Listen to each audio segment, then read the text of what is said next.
I've been working with AWS systems for at least the past 4 years actively, and I've actually been given the task of taking us through a brief introduction to VPCs. So today's section is actually going to be more of hands-on than having a lot of theoretical sessions. So I am going to share a PowerPoint slide just to give us a brief introduction to what VPC is and some of the components that are there, then brief diagram of what we are going to actually build today. So let me just start. Yeah, okay. I hope everybody can see my screen. Yeah, this is just the introductory page. I'm going to breeze through this PowerPoint slideshow and I'm going to share it subsequently after the whole training. Now, what actually is VPC? VPC fully means Virtual Private Cloud. It's actually a network, dedicated network environment in your AWS space. It's a kind of a logical, isolated data center that you carve out in the AWS space that makes you distinct from other networks. And within your networks, you can actually host your EC2 instances, and some of your other AWS resources can actually be hosted within your VPC. So that is basically what it is. It's just like you just imagine yourself having a virtual data center with AWS, and you have your rack there, you have your servers there, which are the EC2s, and you have your network connectivities, your IP addresses, everything is all intact in your VPC. So that's what a VPC actually is. A VPC is like a kind of a logical dedicated network that is with your account. Now there are some things that we have to always mention whenever we talk about VPCs. We have to understand what availability zones are. We have to know what regions are. Now let me start with regions before I go to availability zones. Regions are actually the physical locations around the world where AWS have clustered data centers. So there are locations, sometimes you'll see them identified as countries, like you see South African region, for example, you see a London region, for example, you see in the case of the US that there are multiple regions, about 3 regions in the US. You'll see an Oregon, for example, as a region. You'll see in North California as a region in the US. So those are actually physical locations where Amazon infrastructures are actually located. So if I want to now talk about availability zones, now when you talk about a region as locations, availability zones are like the discrete data centers in each of those regions. You have most of the time you have multiple availability zones in a region. For example, you can have like 3 availability zones in North Virginia. Those are just like physical data centers spread across North Virginia. So you can actually decide to put your infrastructure in any one of those regions and availability zones. Like I said earlier on, the virtual private cloud is actually like a dedicated logical network that carved out for you. You can carve it out yourself or carved out for you at AWS. Then when we want to talk about subnets, we have to, a subnet is actually a subset of a virtual private cloud. Now, it's like you having your data center broken into, for people that actually know the nitty-gritty of networking, there are some things we call VLANs. It's just like you segmenting your VPC into separate segments for different purposes. You can actually segment your VPC in such a way that you want a particular part of your network to be accessible from the internet. You can want a particular subset of your network to be just private, to just communicate privately for probably security purposes or regulatory purposes. So that's what a subnet actually does. And one thing about subnet is that you can only have a subnet in an availability zone. You cannot have a subnet and say you want to spread your subnet across availability zone. So it's just like you saying one subnet equals to one availability zone. So by the time we go into building up a VPC now, we'll see what I mean by that. Then also we have to talk about IP addressing too, because IP addresses actually uniquely identifies your infrastructure, your EC2s, for example. It uniquely identifies them. There are sets of numbers that uniquely identifies your network components. And there are actually two types of IP addresses at the moment. We have the IPv4, IP version 4, and IP version 6. The most commonly used one at the moment is still IPv4, although um, some quotas have actually started using IPv6 actively, but IPv4 is still the most commonly used one. We'll still talk about that. We still have some classes of IP addresses. We have types of IP addresses, IPv4 addresses like the public IP addresses and the private IP addresses. That's actually not for us to define today. So we have to still talk about security groups too. Security groups actually serves like a kind of a firewall um, that actually determines the traffic that manages the traffic between that comes in to your network and actually goes out into your network. It's just like you setting a set of rules of what can actually access or go out of your network. So for instance, you might decide to make HTTP, for example, accessible from the internet to a particular EC2 instance. That means that from your security group, you have to enable HTTP, which is TCP port 80, for it to be accessible to your system from to your EC2 from the internet. You can also restrict the number of people that can actually access your system, probably via SSH or via other TCP and UDP ports. Then routing tables are actually like there are still sets of rules that are at the network level of the VPC concept. Now, the security group is like the security for your instances, is like the filter for your instances. The routing table is like the one that actually has to do with the network, the subnets, and so on. So that's how the routing table is. So it's just like another layer of firewall on your network. Then we have the internet gateway. The internet gateway is usually attached to a VPC, and it enables communication between resources of your VPC and the internet. Then there's also something too that is also called the NAT gateways. NAT gateway is actually very essential, especially for private subnets that you need them to access the internet, but you don't necessarily need the internet to access them. So those private components in private subnets can actually route to the internet through the NAT gateways.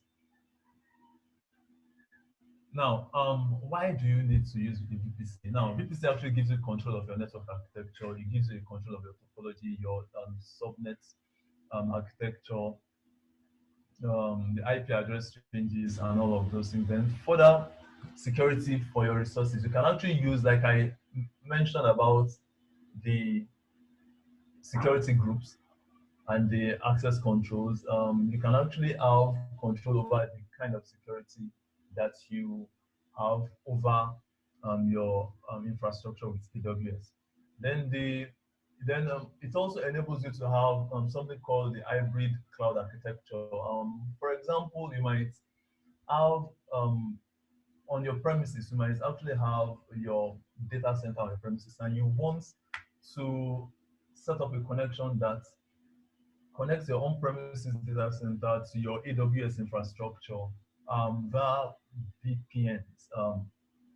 VPC actually enables you to actually do that. It helps you to connect your private, your on-premises data center to your AWS infrastructure. Then privately internet network with other organizations. There's something we call VPC pairing, where you have multiple VPCs and you connect them together in pairs. And you can also connect, apart from the fact that you can connect VPC to VPC, you can connect VPC to VPCs within the same region. You can connect outside of it. In fact, you can even connect a VPC to another VPC on another AWS account. So those are some of the things that the VPC actually enables you to do. So okay, I've mentioned a couple of things here. You can launch your instances in the subnets of your choice, assign like still like telling that you still have control over your infrastructure within your VPC. Um, with VPC, you can also configure your route tables between subnets. You can create internet gateways and attach to VPCs, and you can actually set your security groups just like I've mentioned before, and also set up your network access controls. Now, by default, when you sign up with AWS, when you open up an AWS account, you are given a default VPC. So a default VPC actually allows immediate deployment of your instances. So you can definitely create an EC2 without thinking of setting up an VPC, probably a private subnet or public subnet. You can just quickly start your deployments with the default VPC as provided by AWS. All subnets in the default VPC have routes outside to the internet. So that actually helps you to actually go to the internet once you just start deploying. You don't need to start configuring internet gateways on your default VPC. Every EC2 that you start up, every one of your components have access straight to the internet while they are in the default VPC. Now, each of your EC2 instances, for example, will have two addresses. We have both a private and a public IP address. In as much as they're in the default VPC, they always come with a private and a public IP address. Private IP addresses are actually used to communicate within your network, while public IP addresses are the ones that are used to communicate over the internet. Previously, for now, if you delete your default VPCs, it will be very difficult for you to get it back. You need to contact Amazon support, and it might not actually it might not be immediate for it to be resolved. But now you can actually you can recreate your default VPC if deleted. So it's now an easy step. There's a link there that we can actually use to just read up on how to set up a default VPC once again. So I just have this diagram of the demo that we are going to go into.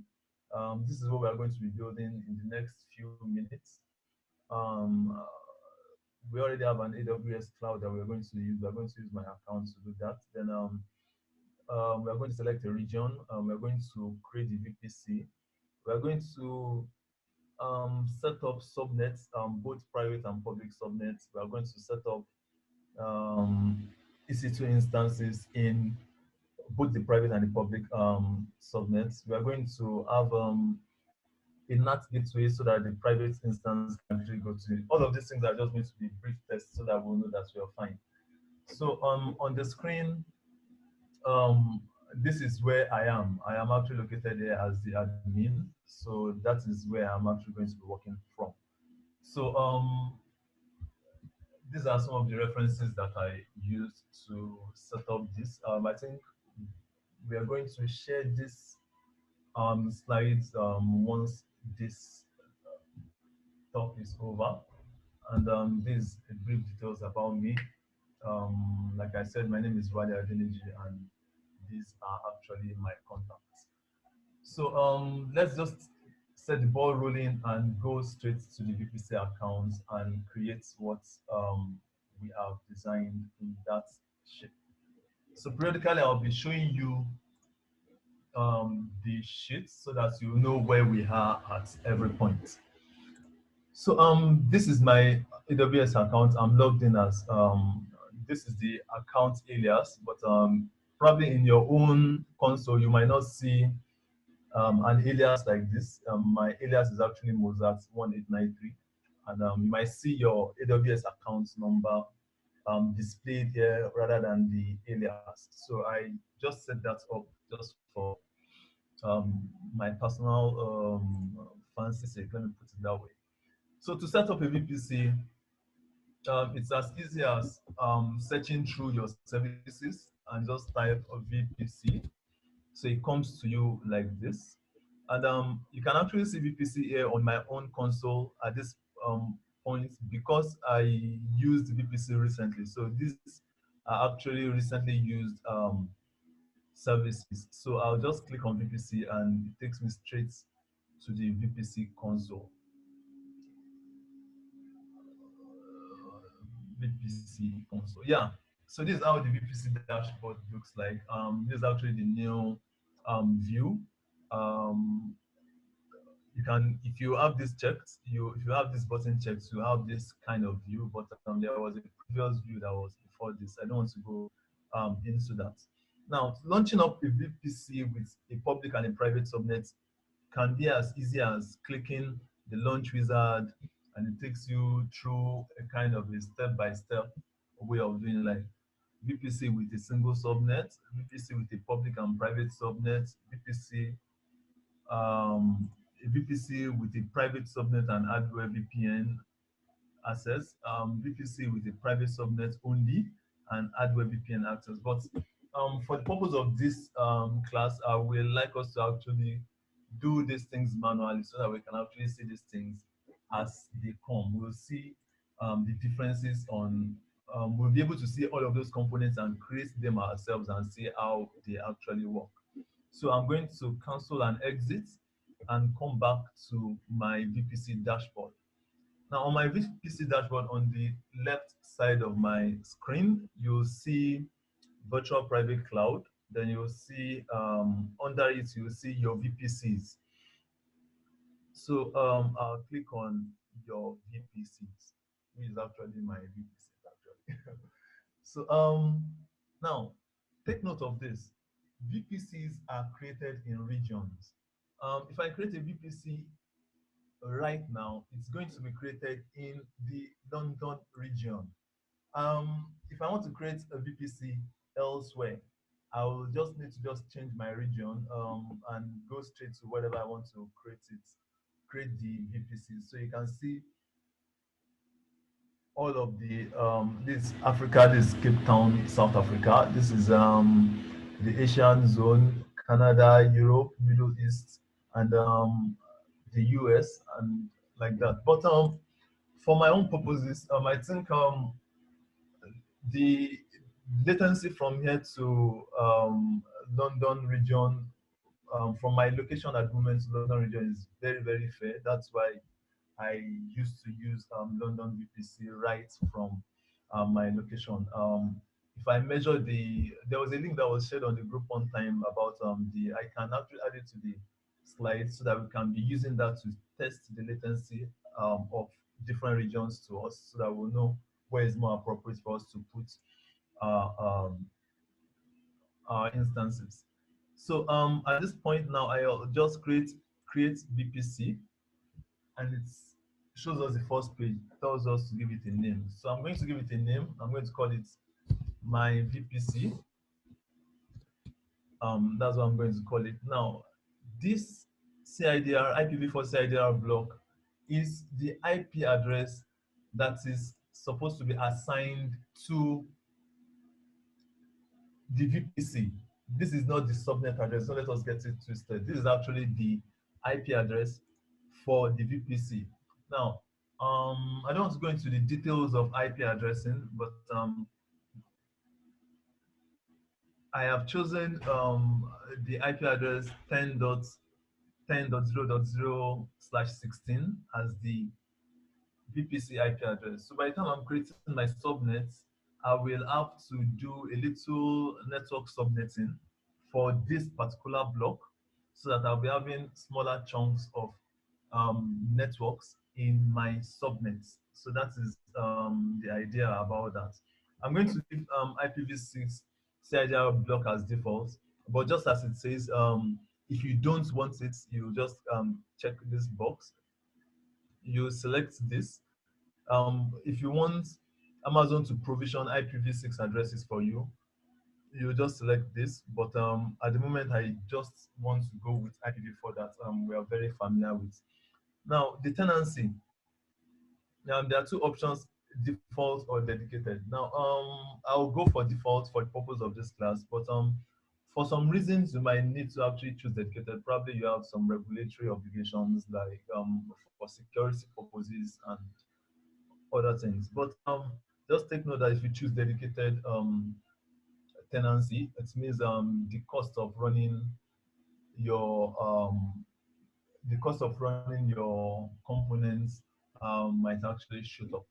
So that is about that. So I'll just click on create and we should be done. It's as simple as that. I've just created the VPC. So basically I've just created the VPC and it's like that. So this is the VPC I just created just now. It is my VPC, and yes, these are the details, description of it. This is the IP address that I selected, the network access control list, the DHCP options, and these are just basically the tenancy that I selected as default. Is this a default VPC? You know, we mentioned default VPC briefly in the slide during the slideshow. It's telling you here that this is not the default VPC. Now, default VPC, like I said, usually comes with every account you open. So if I click once in I chose this other one, it tells me that this is the default VPC. But this my VPC is actually not the default VPC. So we have crossed an hurdle. We have actually created the very first thing. We've created our VPC. Now, once you create a VPC, you have to take note that it automatically creates a route table for that VPC you just created. So if I click on route table on my left side here, you'll notice that I have two route tables there. The very first one here, if you take a look at this VPC ID, you can see it actually wrote the name my VPC here. That is the one that was automatically created with the new VPC I just set up. So this is actually the details. These are the details of the route table to my new VPC. And this one is actually for the default VPC. Now there's something called the main VPC. Now this default route table is actually the main route table for the newly created VPC. So we'll get to that subsequently when we want to create another route table. Now automatically security groups. Let me go straight to security groups and see what's up with that. Now, a default security group was created as well. 1 minute, please. Yeah. Let me open this up. So immediately you create a VPC, a security group is also created for you for that particular VPC. I'm trying to look for the one that it is. VPC ID, not this. I think, yeah. I think this should be it. I can't remember my. I think this should be. This one is actually the VPC ID. Let me see if this is my VPC, which I doubt. I doubt this. Oh no, this is not mine. It's actually the first one. So this is the security group that was created for my VPC. You'll see it. The link takes me straight to my VPC. So this security group was created. Then NACL, network access control. You also have one network access control automatically created for you. On my right side, I'm actually looking for NACL, network access control. This network gateway. Coming my eyes now. Network gateway access control is what I'm trying to look for. Not gateway. Okay. I think I'll come to that later on, but okay, yeah, this is it. Network Under access control. security.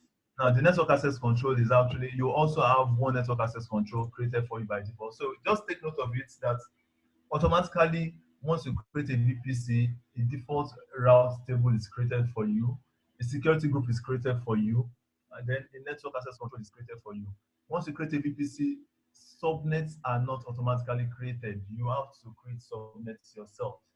And then internet gateways are not automatically created as well. You have to create automatic, you have to create internet gateways yourself. So let's go straight to the creation of subnets. Now, this is my VPC. How do I create subnets? I'll just come to the left side of my screen and click on the tab subnets. Now, these three subnets you see here are actually the subnets that are associated with the default VPC that we've been working, that came with the account.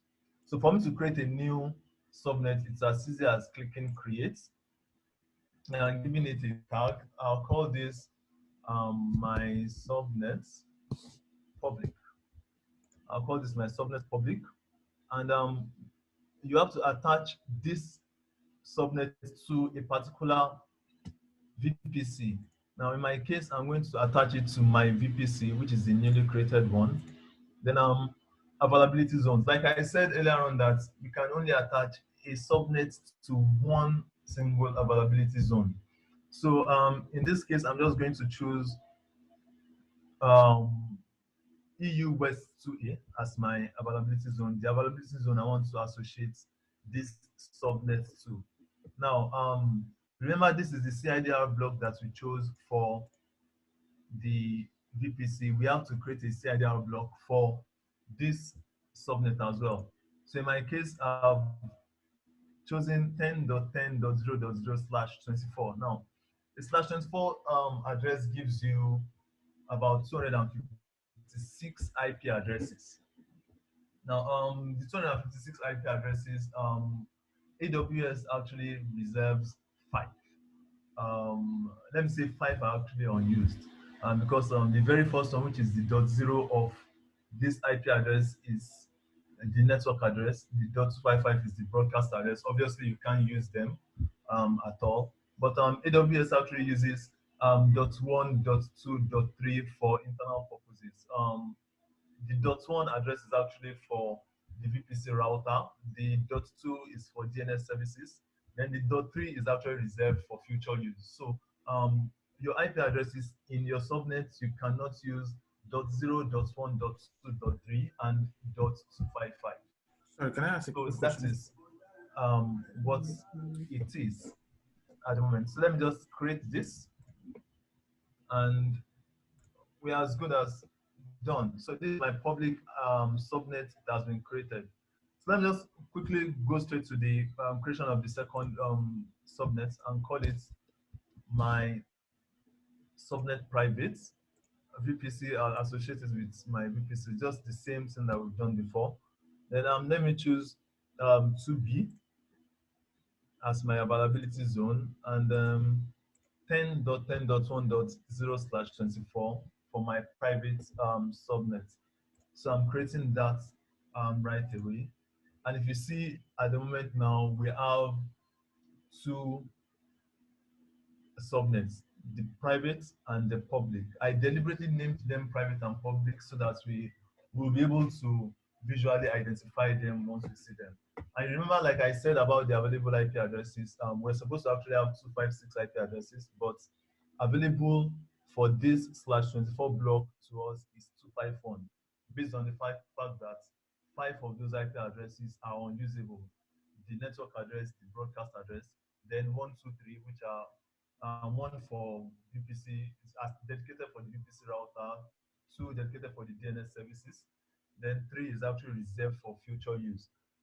So that's why we have these IP addresses.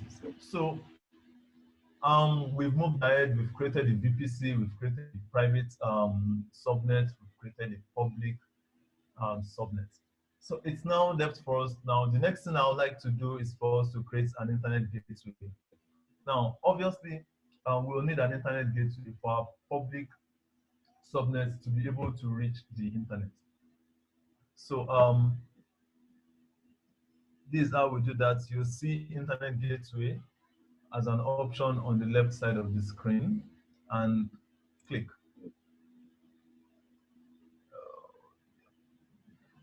Yes. Okay. So creating an internet gateway is just as simple as AWS makes life easy. Just click on create internet gateway, and all you need to do is to give it a name tag. So I'm going to give this a name tag as my internet gateway, my IGW, and create this. Yeah, that is all. So now I actually have my internet gateway. So now it's, you can see this flag on the top of the screen that tells you that the following internet gateway was created, and you can now attach it to a VPC to enable communication with the internet. So I actually attach this to a VPC so that the VPC can actually have access to the internet. So I'll click on attach to a VPC, and here is where you are going to be having the available VPCs. Now, each VPC can only have one internet gateway. You cannot have multiple internet gateways associated with a VPC. That's something worth noting. So you'll see that on this my region, I have two virtual private clouds. I have two VPCs, which are the default VPC and my VPC that I just created. But in the drop-down option, I was only given my VPC because it does not have an internet gateway. So I can only get one internet gateway and attach it to one VPC. So that's how that goes. And attach. It's as simple as that. So that we've created that, we've created an internet gateway, and it has been attached to our VPC. The next thing for us to do is to um, ensure that our public subnets can actually access the internet. But at the moment, what we need to do first in this case is to create a public route for our public subnets. So if you click on this, on the public subnets, you'll see the route tables there. Now, the route tables by default, it just says that you can communicate, anything within this subnet can communicate with every component of your VPC. Remember that this is actually the block for our VPC. So even if you have 10 or 15 subnets, all of them can communicate locally. But for you to be able to communicate with the internet, you have to edit. You can choose to edit this routing table, but personally, I'll prefer to create a new routing table and attach it to the subnet, so that we can actually modify later on if we need to modify them for troubleshooting purposes. So what I'll do is I'll go to route tables and create a new route table. So it's as easy as clicking on create a new route table and give it a name tag. I'll give it a name tag as um, public, my public route table. Yeah. Then I want to attach it still to my VPC. Yeah, and that is it.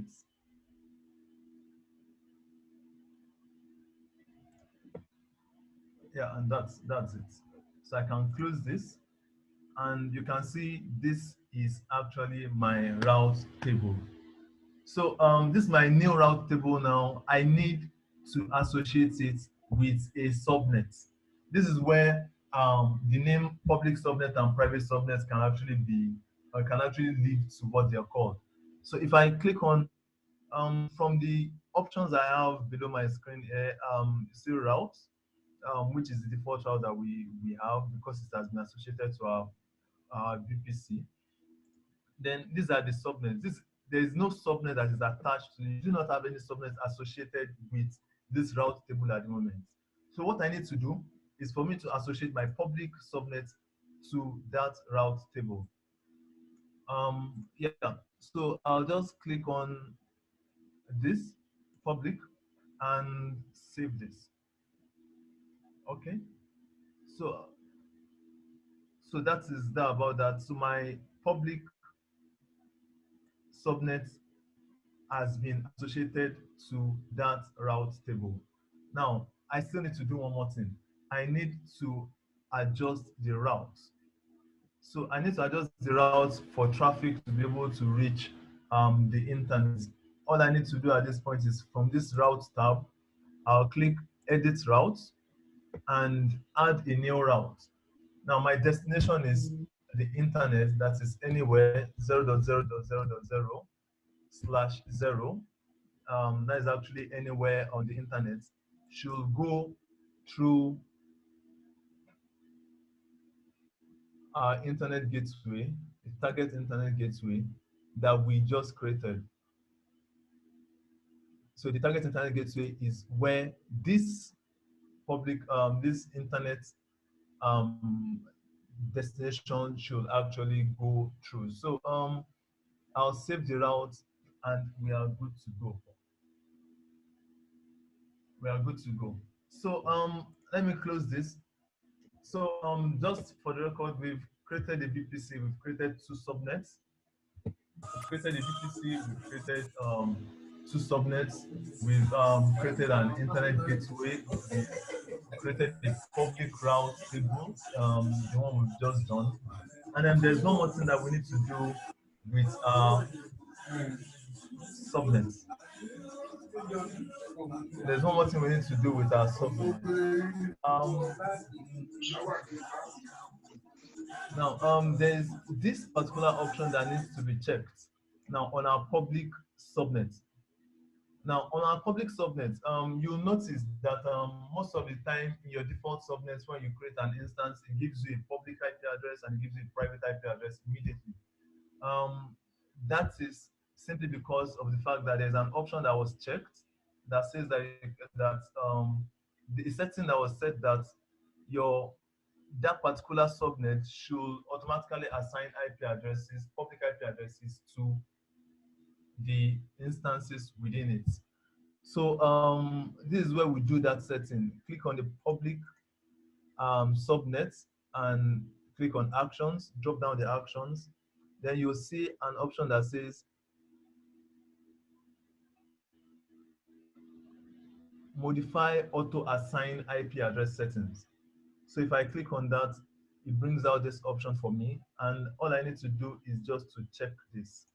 So every instance that I create in my public subnet will come with an IP address. Just for you to check that, if you scroll to the side of your screen here, you will see one of the tabs that says auto assign IP addresses, and you can see it has been highlighted as yes here.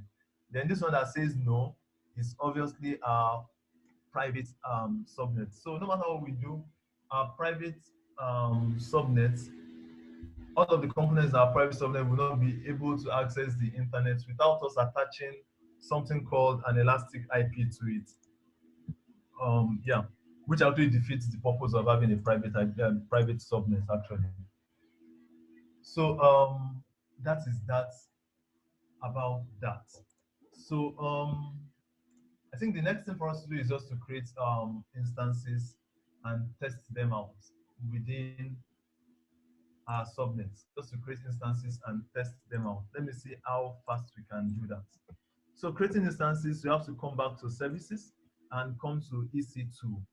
Now, take note of the fact that you must still remain within the region that you created your instances. You must just still remain within that region so that you'll be able to choose your virtual private cloud that you just created. So I'll just go straight to running instances. At the moment, I don't think there's any instance that is running here. So create launch an EC2.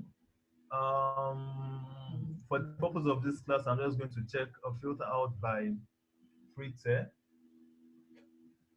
and scroll down. I will like to choose Ubuntu Server 20.04. I would like to choose Ubuntu Server 20.04, which is actually the most recent LTS version of Ubuntu Server, and click select this. Now, T2 Micro is enough for us to do the test for this class, and it's also eligible in free tier. So I just go straight to the configuration. Now, how many instances do I want to set up? I just want one at the moment. What else do I need to do? Now, automatically assign public IP. Now, it says use subnet settings. You can see it's enabled because I've enabled it at the VPC level. Excuse me. But if I want to disable it for this particular instance, I'll just click disable. But I'll leave it as default so that we have a public IP address to that instance immediately. For the purpose of this class, I think I'm still going to leave everything here as default and go next to storage. I'm leaving storage as default as well, and I'll go to name tags. Now, I like creating name tags. It helps me to actually identify public instance. It helps me identify my EC2s, my components easily. So I'll go to security groups. Now this is where the security groups takes effect. So this is where you actually filter out the kind of traffic that you want to come in or out of your network. Now let me give it a name and say public public SG security group, and give the same name as description, and comment enabled SSH. If I enable SSH, it will grant me access for me to be able to log into the server via SSH. And I also want to enable another rule, the HTTP rule, so that I'll be able to access the instance via my web browser, because I just quickly want to do a bootstrap of a simple web page on this instance. So that's it. I like labeling things. You can just label this here for HTTP access, for possibly future reference. Review and launch. So are we good? Yes, we are good. It's taking an AMI, default AMI of this. No, we're not good yet. I need to set up a bootstrap. Now, configure instances. This is where I set up my bootstrap. Now, I'm just going to write a brief bootstrap command here that will run as I am launching my EC2. I'm actually going to run it as bash. So it's going to locate my bash interpreter in the server once it's finished launching. Do an update on the server, then install Apache 2.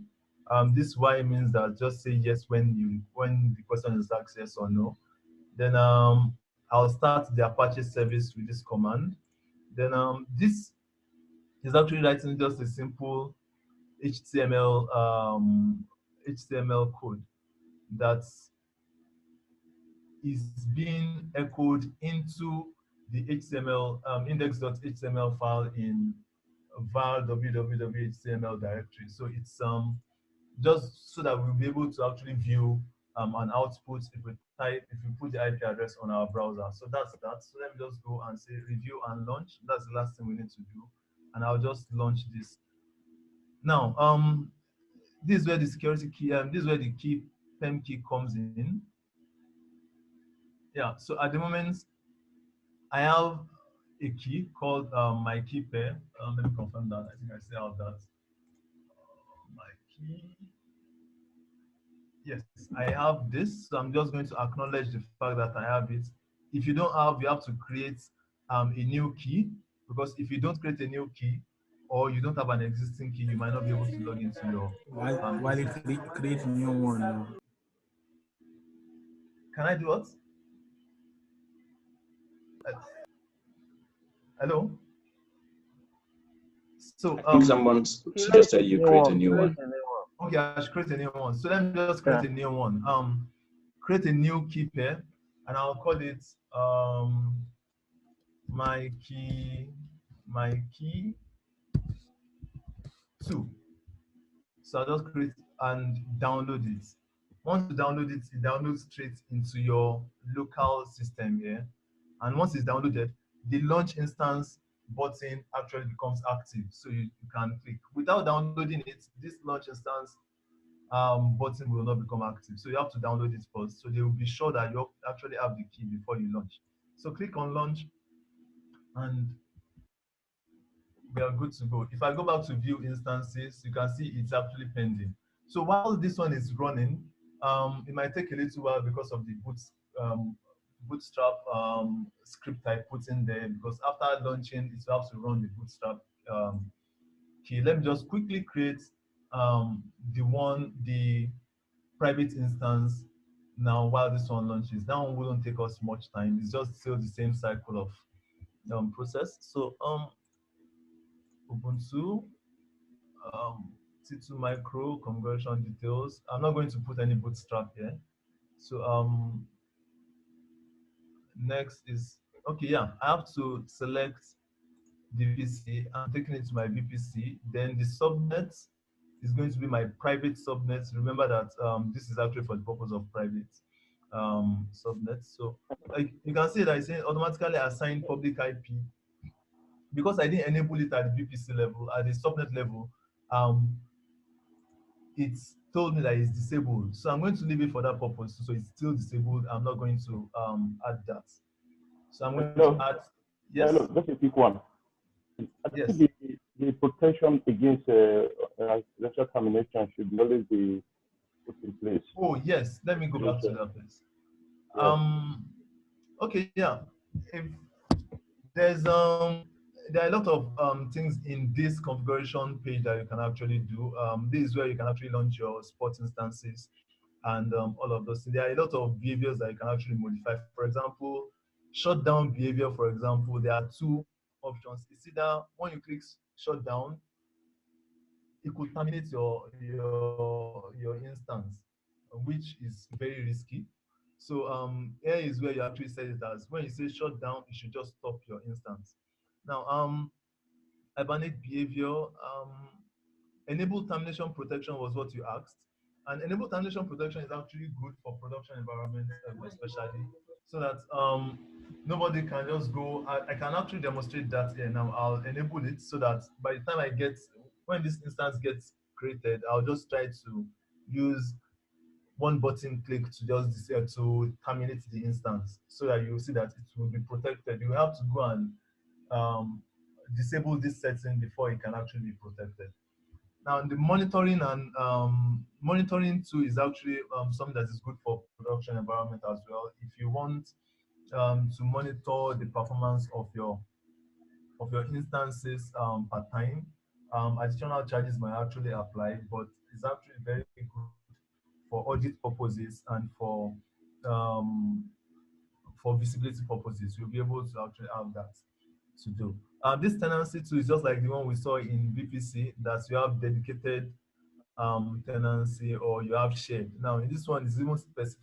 It's even specified that it is shared. That is, your hardware can actually be running your instances and be running other instances as well. So it's not like the hardware that is dedicated to this particular instance is only for this instance. Some other instances can actually share the same hardware at the AWS level, but you are always sure that um, there is no other instance that will have access, that can have access to your instance. So that's that about that. So storage, I'll just leave the storage as default, where you can actually modify the size of your storage at this point. You can enable the encryption at this point, and you can, yes, specify the type of your storage. You can decide to use provisioned SSD or magnetic drive, which is I think practically getting old. But the SSDs, the GP2 is actually the one that is left here as default. So I'm going to do that now. So name tag as well. I'm just going to call this my private bits instance. Yeah, and configure security groups. Now, like I said, this is actually where you filter traffic, where and what can go to anywhere. But I'm just going to just add an additional rule to this, so that I'll be able to ping this particular instance. So I'm going to add the ICMP rule, which is this custom ICMP, and no, sorry, which is yeah, all ICMP IPv4. This particular rule enables me to be able to ping in and into this server and get a response. So let me just review this and launch. Yeah. Now you can see I have an error. I have a flag here that is telling me something. Now it's telling me that the ICMP rule I just created, I did not create um, the source for it.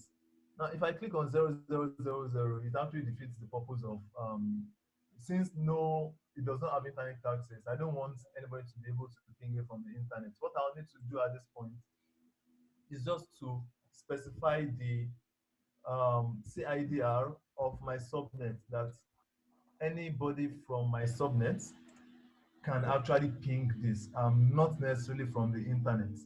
So I think we are good to go with this, and I can review and launch. So once I launch this, I will still maintain this my keypad too, and I'll just acknowledge I have, since I just created one, I'll just acknowledge I have this key and launch. So this is going. So let's go back to our instances and see what's going on. Now, the public instance that we created earlier has finished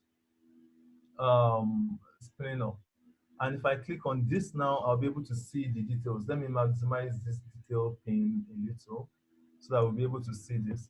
Remember, I said it will have a public IP because it's automatically assigned a public IP to it. So this is the public IP address, this is the public DNS address. Likewise, this is the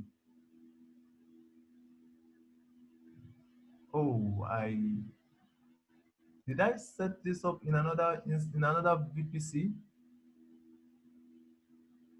Yes, it seems I did set this up in another VPC.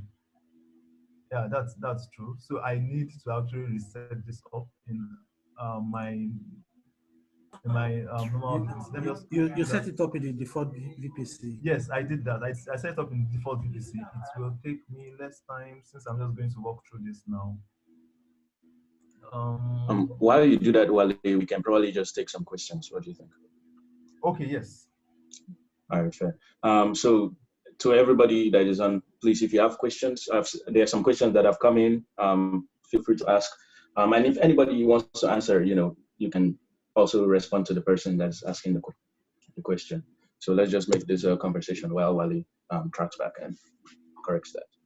Okay. My question would be this.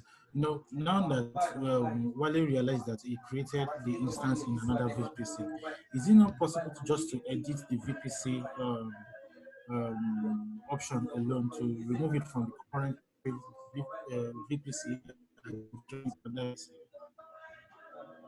Sure. So your question is it now possible to modify the VPC on the fly, right? Yes. Instead of having to spin up another server.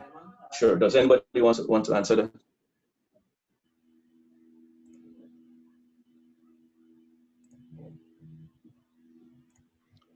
So you can just repeat the question a bit. My internet was breaking up a little bit, so I only caught like 1 or 2 words there. Sure. So the question was, while Wale was building the EC2 instance, it was built in the wrong VPC. Why couldn't he just change the VPC instead of having to go back and build another instance? Okay, so the short version there is that when you create an instance, there's some networking that we create along with the actual virtual machine. And that lives inside the VPC next to that virtual machine. You can't just change that. So that's why you'll have to shut down the machine and create it in the different VPC. It's just the way it attaches itself when you instantiate and create the resources. They're bound to the VPC that you use to create them. Perfect. Thanks. Okay. Thanks. Thank you. Thank you very much. Okay. So yeah, this might take a little while, just like we said. Yeah, it's now running. It's now running. So how do I differentiate this? Public. Yes. Another question. Sorry, Yes. sorry. Another question came in. Can Amazon EC2 instances within a VPC communicate with EC2 instances that are not within a VPC?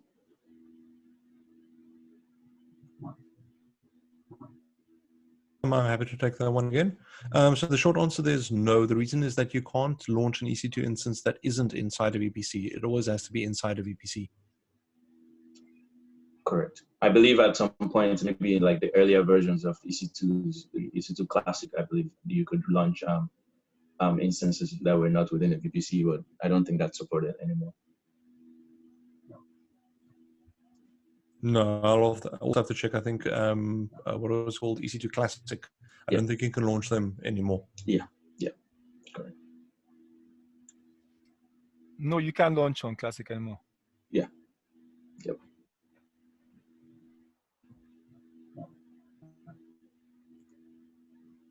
So can we go on? Yes. Okay, guys. Thanks for the questions. We'll go on. Wale, please. All right. Yeah. So this is actually the correct instance now. This is the IP address, the private IP address assigned to it, 10.10.0.189, and this is the public IP address assigned to it, 3.8.124.219. So you know, I created a bootstrap script that will install Apache and show me, display something to me when I put this public IP address in my browser. Let's see if that works now. And yes, ladies and gents, we are live. That's just the contents of that script. So it means the instance was properly created, the script was properly run, Apache was installed, and the HTML tag that displays this was actually properly echoed into, was properly written into the index.html file of that particular instance. So at the moment, we've created a VPC. We've created 2 subnets, a public and a private subnet. We created an internet gateway. We created a public route and attached it to our public IP address, to our public subnets. And then we spinned up basically 3 instances, but for the purpose of this class, we spinned up an instance in the private subnet and the public subnet. So let me just go ahead and log in to the, server that we have, the public instance. Yes. I need to maximize this.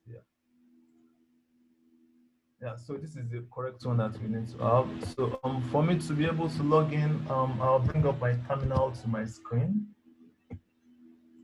Yes. This is my terminal, is a little transparent. So let me just zoom it out a little so that we'll be able to view what I am doing. Let me put it on this side of the screen. Put this on this. No, I can't share this. Okay, let me just maximize it. And my terminal comes back. So now, remember that we actually downloaded a key, the public key, which is situated in my download folder. So I'll have to navigate to where that is. Download. Yes. So for me to confirm that, I'll just list it. I called it my key to, yeah. So it's there. So it's just for us to be sure that it's there. I don't want to list the content of the download folder. Okay, that's why I just listed only that. So the first thing you need to do for you to be able to connect to this instance is for you to change the permission of this key. You have to make it at least secure enough. So to do that, you have to issue a command from your terminal, chmod 400, then your key, my key to.pem. So this actually changes the permission of the key to what we can actually use to log into our server. So now logging into the server is, yes. Well, just a quick one. This terminal you're using, is it for Windows system or Mac? Oh yeah, sorry. This terminal is actually an Ubuntu terminal. It's my system is actually an Ubuntu system. So I'm just running it from the terminal. If you're using a Windows system, I'm not quite sure. I think there is I think the new versions of Windows now have terminals that can run independently. But I know most common way of accessing a terminal emulator with Windows system is usually by PuTTY or other terminal emulators. But I'm quite sure that PuTTY is so common and that's what people use. But with Linux and Mac, your terminal can actually carry out regular terminal operations. Yes. I use a Bitvice on Windows. I don't know if that one is okay. Can I do what? Bitvice. I use mobile SM. It's very good. I use PuTTY and CGWin. I do not pronounce that thing. Can you guys type it into the chat section? I think it would be helpful for everybody to see what those are. All right, but since I'm actually using a Linux system, I'll just use my terminal and it takes me there straight. I can actually do all my terminal operations without having a third-party application installed. So let me quickly log in to the public instance now, and the command is just as simple as SSH. You reference the key, that is include the key, my key to.pem, then the username on the instance. By default, Ubuntu username is Ubuntu. Then at the public IP address, that is 3.8.124.219. And yes, are you sure you want to continue? It's just trying to tell me that they want that the key needs to be added to my non-host, and I'll just type yes at this point, and I should be in a couple of minutes. Yes, in a couple of seconds. So let me clear the screen so that we can see. So I am in the server. Now, by default, the username of Ubuntu servers will come with the private IP address, which is actually what we can see. If you can see my transparent terminal, it's actually the same as this. So it's just for you to know that we are in this server that we are looking at the moment. So that's the first step that we've done. I think we've spent a lot of time. I don't know. Probably if we need to just continue later on with connecting my how I can actually, okay, let me connect to the private. Sure. Let's try and make it quick because I think we have like 15, 20 minutes over. So. Okay, yeah. So let me just quickly go. Let me check the private instance. Yeah, this is the private instance. And how do I access it? How do I access this since I have no way of accessing it from the internet? Now, let me share my, You can divide probably my copy the key to the server, then you can access it. Exactly. So I can just do this from my local system, cat, my key dot pem. So it actually gives me the contents of the private key. So what I'll need to do at this point is just for me to, is this complete? I doubt if this is complete. Yes, you can just copy the contents and create a new file. Yeah. My terminal did not make it complete earlier, so let me just do this. So I'll just copy this content and take it to my server and just touch a file, touch my key to.pem. This one is for me to actually create a file called mykey2.pem.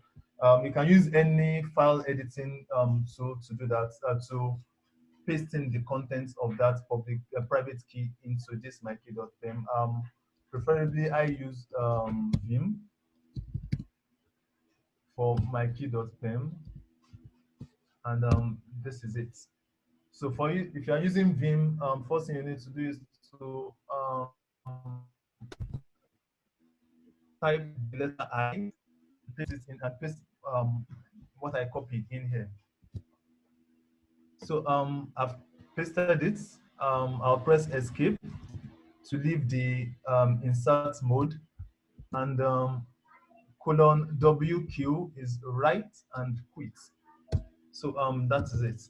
So for me to be able to access this um, my private instance from here, just like we did earlier on, I have to change the permission, stream mode 400, and the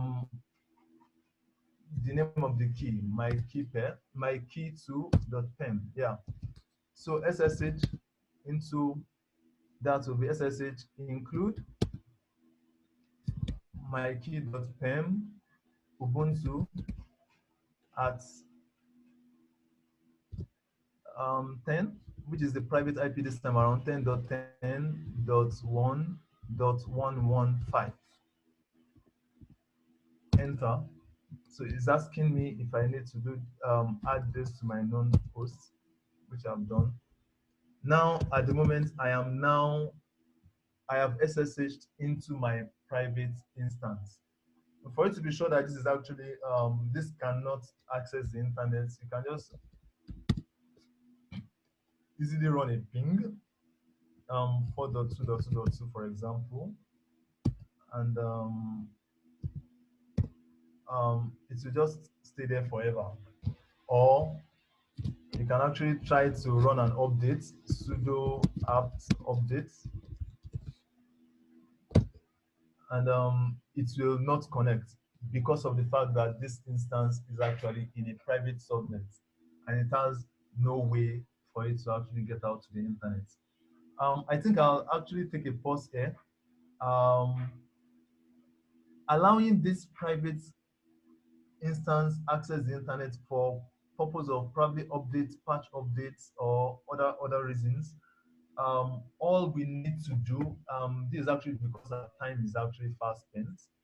All we need to do is to create something called a NAT gateway. All we need to do is to create a NAT gateway in our public subnets. So anytime that the private instance needs to communicate with the internet, it will actually have to route through the NAT gateway. So I think let me just take a pause from here. Akim, would that be fine? Or Sam? Yeah, that would be great. So you can just do a quick recap of everything that we covered, and then we can round up. Okay, yeah. So I think we're going to share the PowerPoint presentation with participants of this. Yes. So we were able to create a VPC, and the CIDR for the VPC is 10.10.0.0/16. Then within the VPC, we created two subnets, a public subnet and a private subnet. We enabled automatic assignment of public IPs on the public subnets. Now, after we did that, we created an internet gateway. We created an internet gateway and we attached it to our newly created VPC. And we created a public route table as well, and associated with our new VPC. And we also edited the destination and targets of the newly created route table, so that that will actually take us straight into the internet. Then we spinned up two servers, one in the public subnet and one in the private subnet. The one in the public subnet, we use the bootstrap code, which I'm going to make available as well, to ensure that we have something custom displayed to us when we access it with our browser. So, and then we're able to SSH into the public instance via the internet, and we're able to SSH into the private instance from the public instance. So at the moment, the private instance does not have access to the internet because of the fact that there is no NAT gateway installed and set up on the VPC. So that's where we are going to actually take a pause for